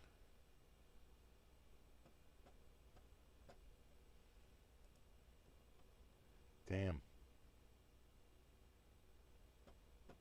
Man, that's old. That's got to be early 70s, 73 to 75.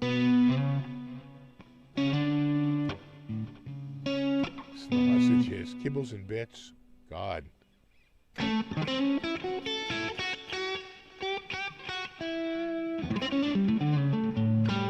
Hankering for a hunk of cheese. Right? When your feet start to slow down. Right? 10-gallon hack goes 10-gallon flat, right? What was it? Hanker for a hunk of cheese. When your feet start to slow down. I mean, it's like literally a cheese, an ad from like the friggin' cheese industry on Saturday morning cartoons.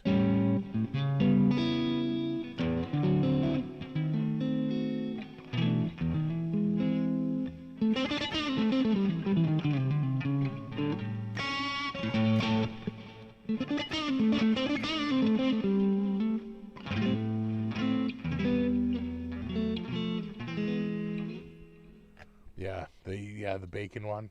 God, man.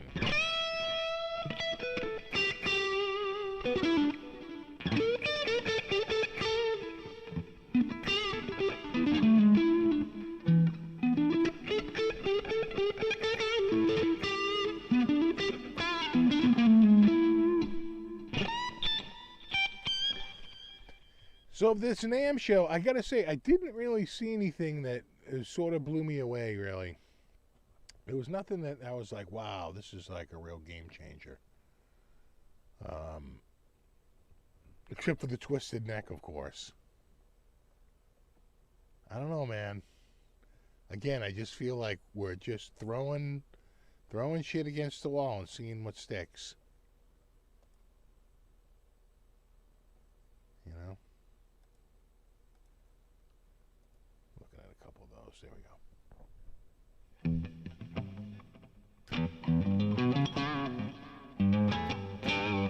Oh yeah, look, a wagon wheel.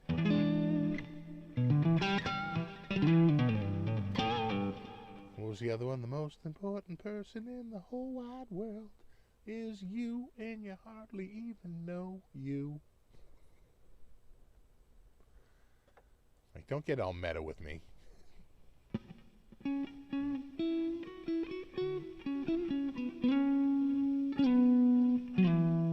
Has the volume dropped? Yeah? On the mic? Did I hit something? Check, check. Check 1, 3. Yeah? No? Anything? Check, check, check. It's showing it. Oh, the guitar looks a little loud. Check, check, check. 1, 2. No? Volume is dropped overall. It should be up. Potted up now. I have to twist this a little bit. Check, check, check. 3. Check, check, check. A check, check. 1, 2. A little bit better.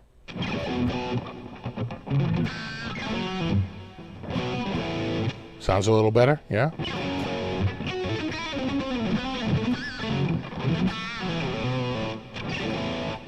Yeah, sometimes I just think it like almost like... Thing is, I can't find a mic that I like as good as this mic. Every time I switch out from it, it doesn't sound good. It picks up too much of the room. It's not as good.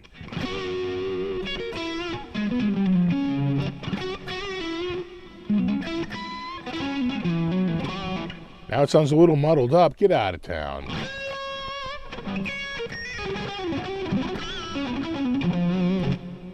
Oh yeah? It shouldn't.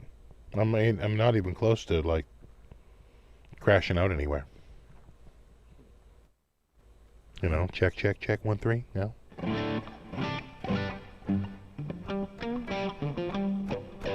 No guitars with a flashlight built in. There was a guitar stand with some LED lighting built in. I didn't see a lot of guitars with flashing lights. That was a thing for a little bit. Everybody was doing the LEDs. Vola was doing it for a while, but I think they dropped it. That was in their Zenith model. I think it's gone. They're not going to do it, you know. At some point, you know, it just gets a little crazy. The one thing I will say about the Zenith model, the lights, I think, were either controllable or they were fairly dim. I had played some that not only were they kind of bright, but they actually would heat up the wood a little bit because they were putting out so much output and heat. You know, so That's not good.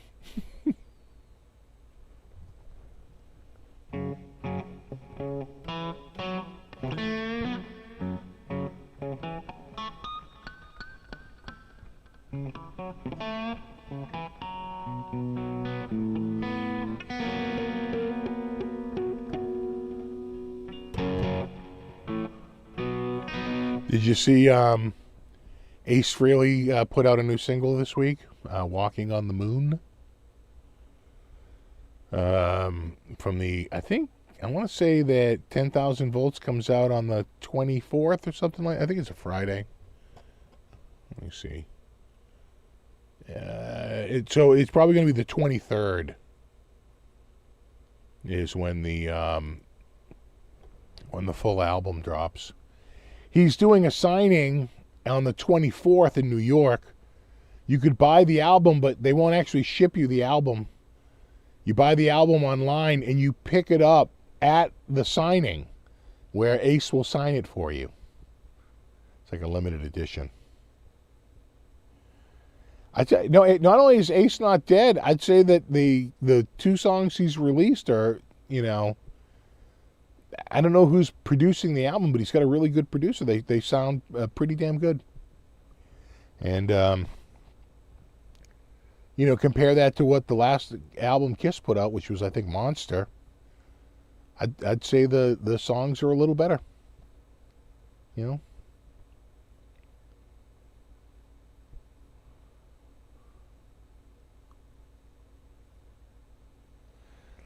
So Steve, was NAMM good this year? Well, it certainly had a lot more people. And I think that because they'd had so many people, that the word is going to get out that NAMM is sort of back. I think a lot of people were waiting to see, and like some people pointed out, Sully had a full booth 4 years ago. This year, Sully was just he had a table, but he was just in the boutique guitar area. That's not nearly as much money, right? So keep your costs down. Ernie Ball, they had a nice big booth, but I feel like the prior year they had a bigger booth last time I saw them there. Fender and Gibson weren't there. There were a number of places that had like big separate booths, and either you had a smaller booth or they combined into, so the vendors were, I think, a little bit more, gun shy and didn't want to quite put everything, into the NAMM show, but people showed up. It was damn busy.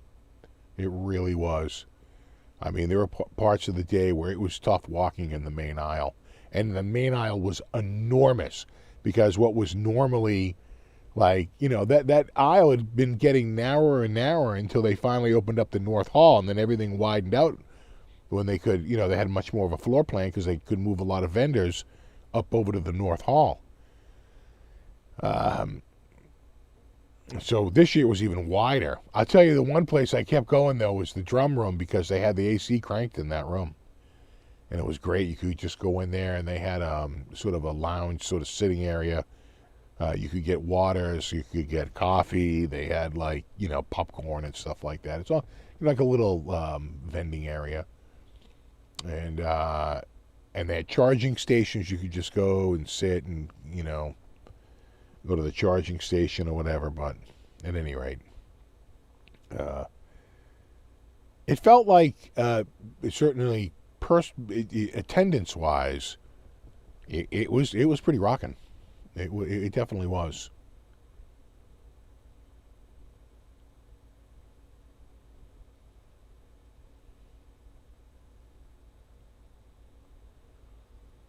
I spoke with whatchamacallit a little bit too. The people from Toman and Harley Benton, they have some plans this year. They were talking about it.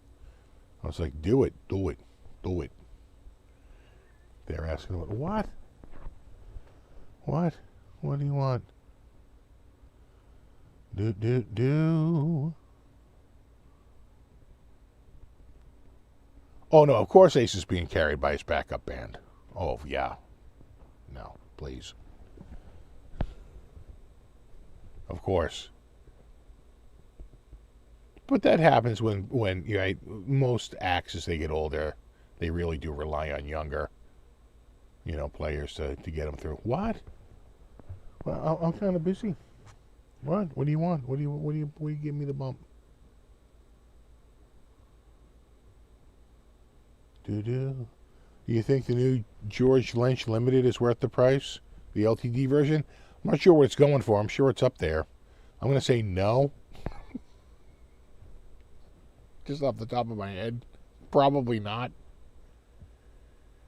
I've heard that, the industry is sitting on some inventory. That's why PRS did the 20% off on the SEs. They sort of really bought up a lot. And then weren't getting the sales. There was a huge demand for it when it first came out, but then there was a lag time. They got a bunch of new ones in, and then, of course, it sort of sales weren't happening. So they want what? Come on, get out of here. Jesus, get the hell off me.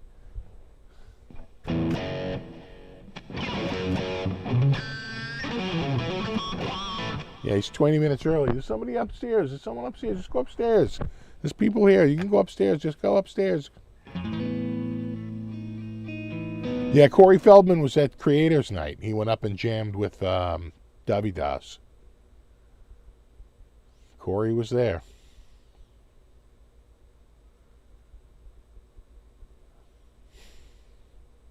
So, in a very real sense, I shared a stage with Corey Feldman. Throw that on the resume. What about the Jackson? Jackson wasn't there. Fender wasn't there. Charvel wasn't there. ESP was there, but I wound up never getting to their booth. But but guitar was mostly in Hall D, with the exception of Yamaha, and I want to say PV and ESP. And everybody else, but everybody else was in Hall D, which again was half shared. Remember when I was walking through with the camera, I was in the international section, shared with the international section, which used to be down in Hall E. So it was definitely, all of Hall E was closed, and there were parts of Hall C, which is where the drums were. I would say the back 20% of that hall was doing nothing. Just they put curtains up. Yeah, no PRS either. No PRS was there. You know who was there though? Paul Reed Smith. I said hi. He remembered me. He was walking through early with Tim Pierce. I said, "Hey Tim, hey Paul." They're like, "Oh hey, do we know you?" And it's like, "Yeah, well Paul, I interviewed you a few years ago." He goes, "Oh right, upstairs." I said, "Yeah, exactly right, upstairs."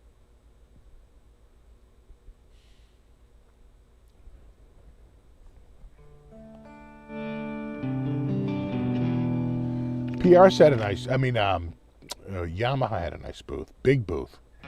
They were where Fender used to be, up on the 3rd floor.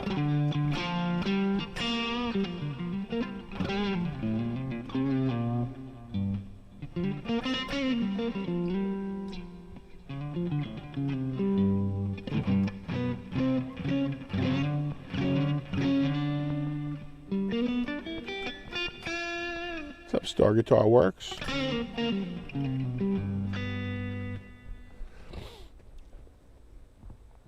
Yeah. Finally got I told you that. I finally got my computer going. God, it's just been a lot of tech problems. But I don't think they're going to fix the Samsung. I think it's going back. I doubt they're going to have the fix by the end of the week. It's almost certainly going back. And they'll fix it at some point, but they've already lost me. I can't look at the screen. It is so friggin' horrible compared to the prior screen. Again, it just seems to be a calibration thing, but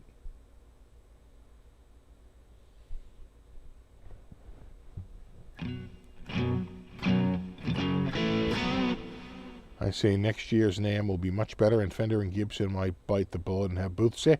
Maybe. What's so funny is Gibson had an event. I got invited to a Gibson event on Sunset Boulevard. But, when you're in Anaheim, even if you take Interstate 5 the whole way, which is pretty much the fastest way, it's still a 55-minute. It would cost me $100 each way to take an Uber there. So I didn't go. You know, I don't have my own car. I couldn't just drive up there and just go to it. I wound up, you know, just sticking around. I wound up going to that same night. I wound up going to the Adam Hall event, which was awesome. And tacos. You know, I would have gone to that Gibson event if it was in Anaheim, but it wasn't. It was just too far away. Oh, there's Aljan. We shall see. Hey, Steve. Yeah, I would hope so. I'd like to see you there. It was a lot of hugging. This one.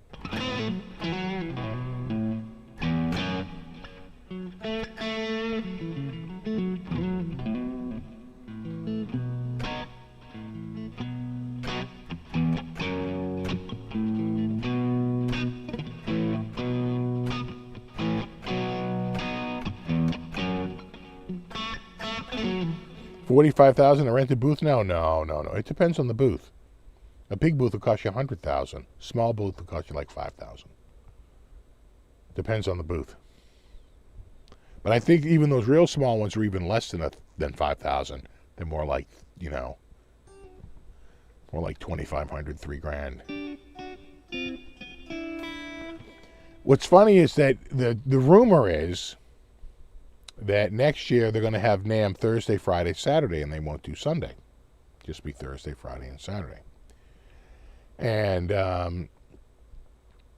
so my friend who has a booth basically said, oh, okay, so because it's only 3 days instead of 4 days, I'm assuming that the cost will go down by 25%.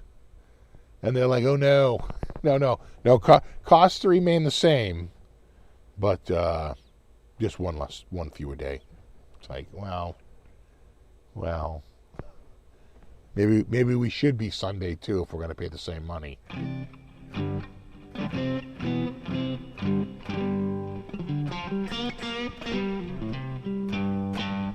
Isn't it a business write-off? It is. What's so interesting is that like some companies that said they're not going to be there. Ferk Guitar said, yeah, we're not going. Then all of a sudden he emails me and says, actually, we are going.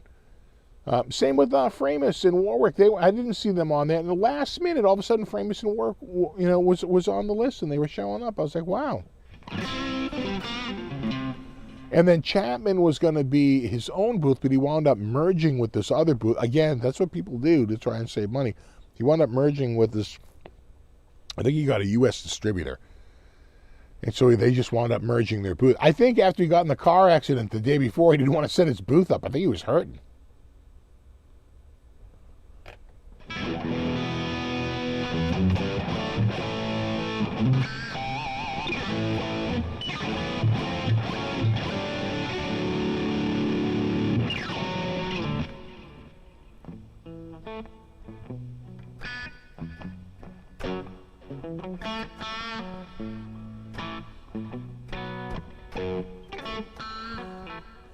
I seen Chapman got in an accident. Oh, no, he showed me that. Oh, no, he got in a... I couldn't believe it. The bruise on his wife's hand was pretty big. They were very lucky that they were not more severely injured. And that they were wearing seatbelts. And that their car had airbags. Because they said they got whipped around so bad. We kind of did get like whiplash. You know, your neck just like hurts because your head's getting like whipped around from the rollover.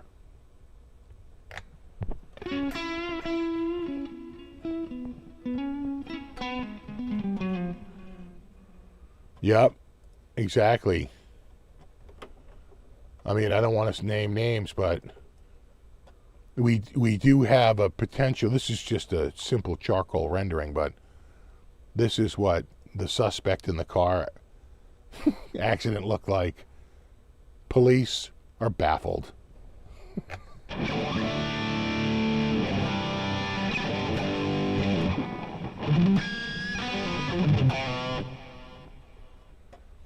Do.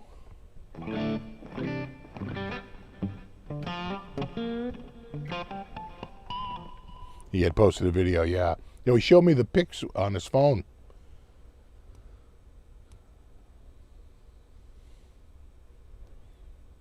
Yeah, I've seen the video about the accident. Amazing, he wasn't hurt really bad. No. If you look at the car, it's like, wow. He looked a little. He not like visibly injured, but like his eyes looked a little closed. He looked a little like swollen, right, from just getting thrashed around in the car the day before, without a doubt. He was very lucky. He was very lucky. And then the other crazy thing is, couldn't get a friggin' car back. Couldn't get an Uber back to LAX. The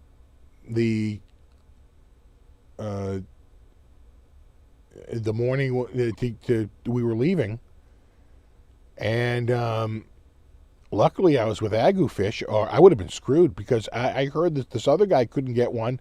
Chapman wound up driving him to LAX. Because it was so bad. I guess he was there with Chapman, and he realized they were never getting an Uber. So people don't want to Uber. They don't want to drive to LAX. So no one would take the freaking, I have Ubered to LAX countless times, but they did not want to do it. So meanwhile, my Uber is never answered. Can't find a driver. Can't find a driver. Can't find a driver. And then Agufish says, well, I'll try Lyft. I tend to use Lyft. Let me see if I can get a Lyft driver. He goes, I got a car. It's coming right now. Okay, we get in the car. And he sees the bags. He goes, oh, where are you going? We'll go LAX. He goes, no. We're like, yeah. Oh, okay. He gets the car. He goes, oh, yeah, look, LAX. And I remember thinking to myself, he would have never accepted that if he thought that was going to LAX. You got confused. Didn't realize we were going to LAX. But, it's 4 o'clock in the morning. If there's any time to drive to LAX, it's 4 a.m. There was literally zero traffic. We breezed right in. Vroom, right in.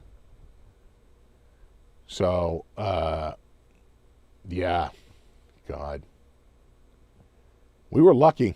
We would have been how do you get to LAX from Anaheim?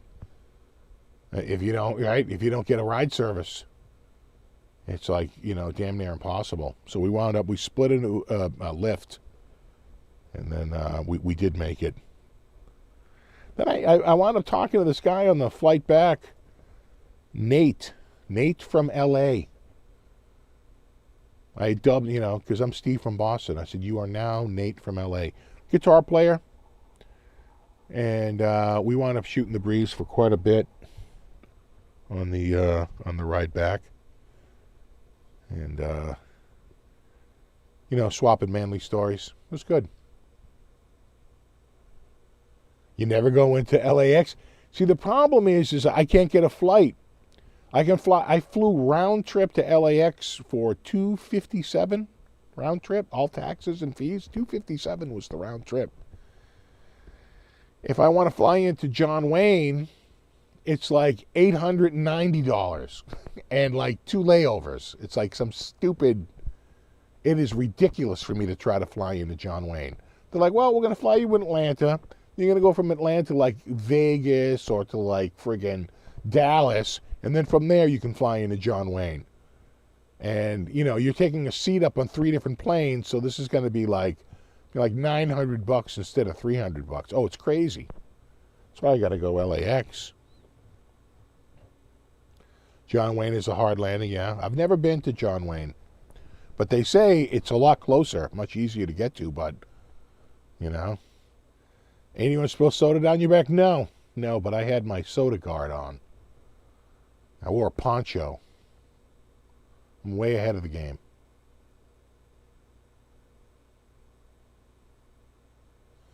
That's crazy to fly into John Wayne. It is, but they don't have I can't fly into Love Field anymore either. I'd go to the Dallas Guitar Show, right? And you'd fly into Love Field, which is like the old downtown Dallas airport. And then there's, of course, this Dallas-Fort Worth, which is the enormous, I can go round trip to Dallas-Fort Worth for like, $250, $270. Love Field, it's like $650 and at least 1 layover. It's crazy. All my direct flights are friggin' gone. And Love Field was like 15 minutes. 20 minutes tops. Like 15 from the friggin' Marketplace Center in Dallas. Oh my God, it was the best. I could walk out of the show, walk to the edge with my bag, call an Uber, and be there in like so quickly, ready to go. It was friggin' awesome. But now it'd be like a 45-minute to an hour drive to get out to Dallas Fort Worth, you know.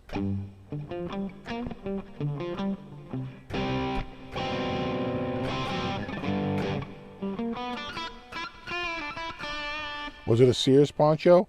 I only work with Sears ponchos. Once you use a Sears poncho, there's no using any other brand.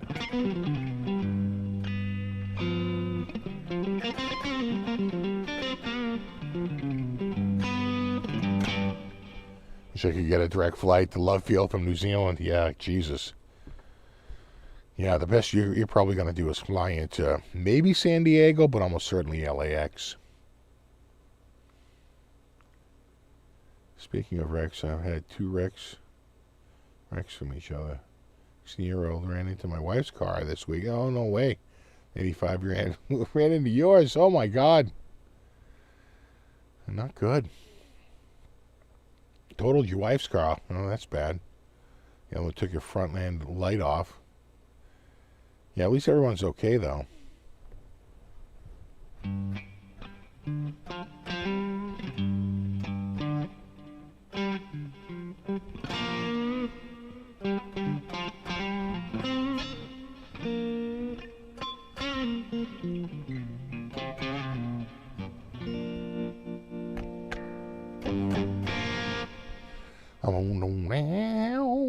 Oh my God, my leg.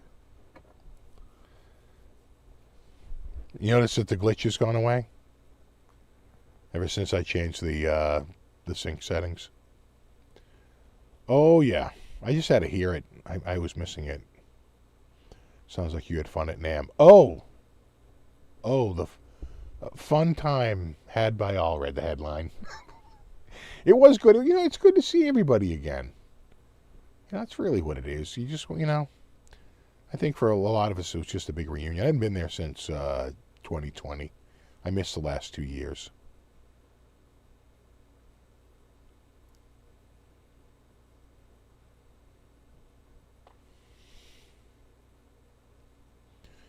Yeah, I think People's Express is Spirit Airlines now. Yeah, you're right, Steve. No longer happening. Good job. Yeah, it was the sync. The sync was you know, I do miss seeing my industry friends. Yeah, you know, there is something to be said for seeing people and shaking hands and, you know, doing all that. I will say this. I was very conscious to wash my hands, avoid touching my eyes, and, you know, push doors open with my, you know, my hip or my elbow or something like that. Tried not to touch surfaces, and I escaped it. I did not get sick this NAMM. I was pretty friggin' happy about that. You know, so many times you go to the... I remember one year, God, I came back. I was so friggin' sick. I had the flu so bad. Coughing and coughing. Could not get rid of that friggin' cough. And the fever. Oh, God, it's just worst. That was in, I think, either 14 or 15, maybe 2015. You know?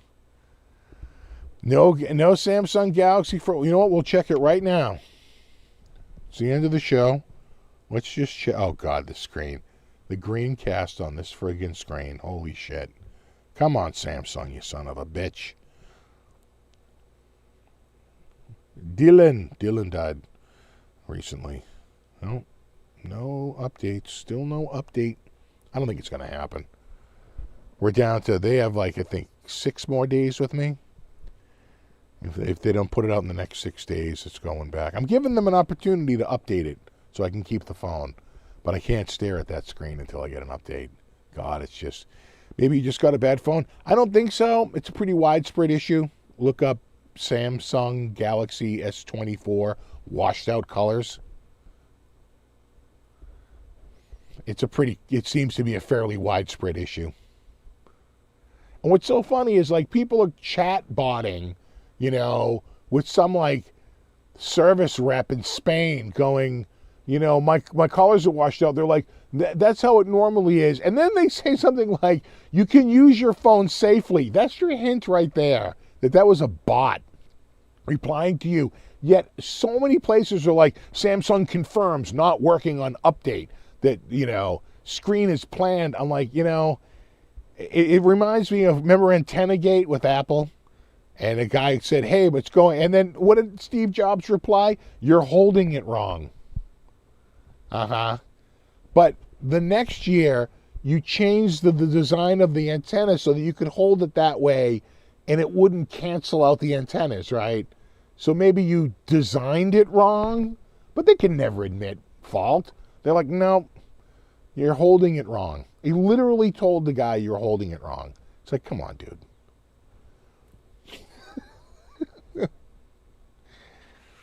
So, we'll see. I mean, it's a massive issue.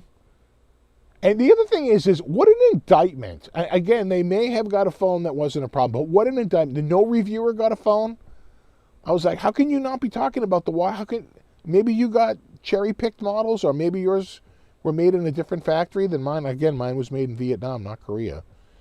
So maybe yours is made in a different factory and it's okay, but what an indictment on the friggin' tech review industry that nobody is mentioning this. So like, how come no one is, how come you're calling it the best screen ever? Like literally last year's screen blows it away. You can't even be serious. But it was just one of, they're like, well, I am trying to push phones through an affiliate link. Can't come on here and say the screen blows and try to push a bunch of phones through an affiliate link. So, ixnay on the ONFE. Right? Don't stop mentioning about how crappy the screen is. You're costing me sales.